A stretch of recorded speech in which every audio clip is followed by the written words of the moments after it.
যে অল্পতে হয় সন্তোষ তারে কয় আশুতোষ। তাহলে সে অল্পতে সন্তোষ হয়ে যাবে, দৈত্যের বেশি টাইম লাগবে না। ওনারও ভালো, আমার মামা বর দিতে আসবে, ওর বেশি টাইম লাগবে না, ওর মতো বর নিয়ে সরে পড়বে। তা উনি তখন আমার কথা শুনে শিবের আরাধনা করতেছে। ওং হ্রিং হ্রিং শিং হলাহলধারী ত্রিনেত্রধারী পদ্মাসনায় পঞ্চভদ্রাং ত্রিনেত্রম। ওম নমঃ শিবায়, ওম নমঃ শিবায়, ওম নমঃ শিবায়, ওম নমঃ শিবায়, ওম নমঃ শিবায়, ওম নমঃ শিবায়, ওম নমঃ শিবায়, ওম নমঃ শিবায়। এবার এই করতে করতে মামা তো আশুতোষ, সে অল্পতায় সন্তোষ, সে দেখা দিয়ে বসে। তা করছে কেন ডাকলি আমাকে? বলছে আমার একখান বর চাই। কয় কি বর? কয় আমি অমর হতে চাই। এবার ওটা তো আমার মামার পার্সোনাল বর না। আমার মামা করছে ওটা তো আমার পার্সোনাল বর না, ওই বর যদি নিতে চাও তাহলে তুমি নারায়ণের ধারে যাও। নারায়ণের তো পাওয়ার কায়দা নাই, ওনারা ধরতে গেলে কত বছর লাগবে তা ঠিক নাই। তাহলে আমি ইনার কাছে তো অন্য একটা বর নিয়ে যাই। তারপরে উনি বলছে তাহলে আমার আরেকটা বর দাও। বলছে কি বর নিবি? অমর হওয়ার বর নিবি? দৈত্য মনে মনে চিন্তা করে যে বর তো ফাইন, শিবরে কই এটাতেই করো সাইন, এটাই আমার চাই। তো ওই বর নিয়ে উনি বন দিয়ে আবার হেঁটে যাচ্ছে। শিব মশাই শিবের মধ্যে চলে গেছে, আমিও রয়েছি বনের মধ্যে হাঁটতে হাঁটতে আসতেছি।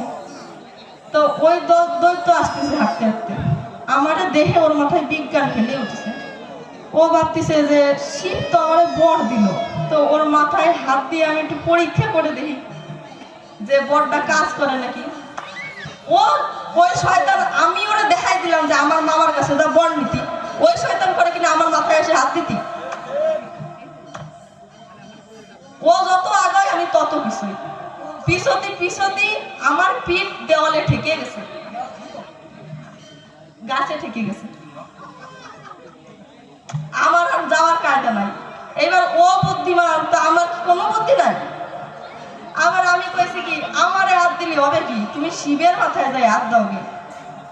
উনার মাথা যদি উনি যদি বর্ষ হয় তাহলে বুঝতে পারবা যে এই বরে কাজ হয়েছে। তা উনি কয় ঠিক আছে তাহলে সে নেই যাই। দৈত্যরে তো মানে পশুর লোক তো অত বুদ্ধি শুদ্ধি নাই, বোঝানো ভোলাবেলা তো বোঝানো খুবই সহজ।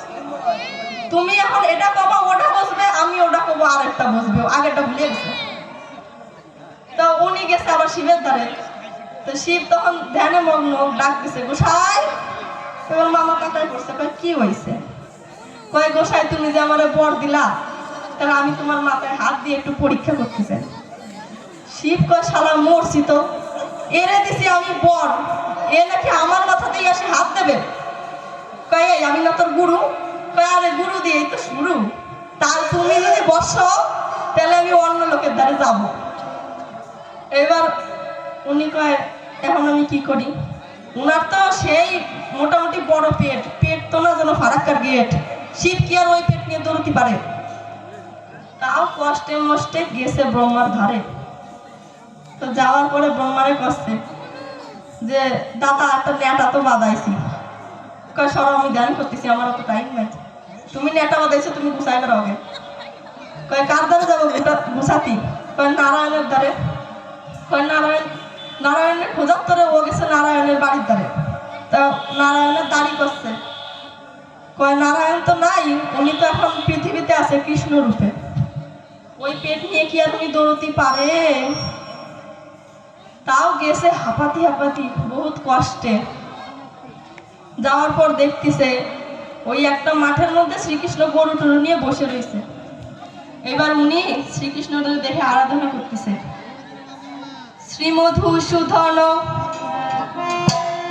শ্রীমধুসূদন বিপদ ভঞ্জন ব্রজেরি ব্রজানন্দ নারায়ণ অজিব তোমার রাগাচরণ অজিব তোমার রাগাচরণ শ্রীমধুসূদন বিপদ ভঞ্জন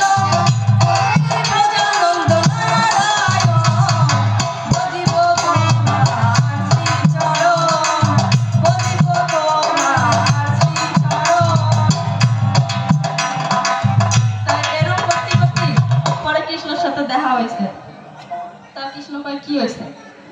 কয় দাদা নেটা তো একটা বাঁধাইছি। কয় কি? কয় আরে আমি তো বুঝে সারতে পারি নাই, ওই বৃক দৈত্যের একটা আশীর্বাদ দিছিলাম, বর দিছিলাম আর কি, যে উনি যার মাথায় হাত দেবে সে বর্ষ হয়ে যাবে।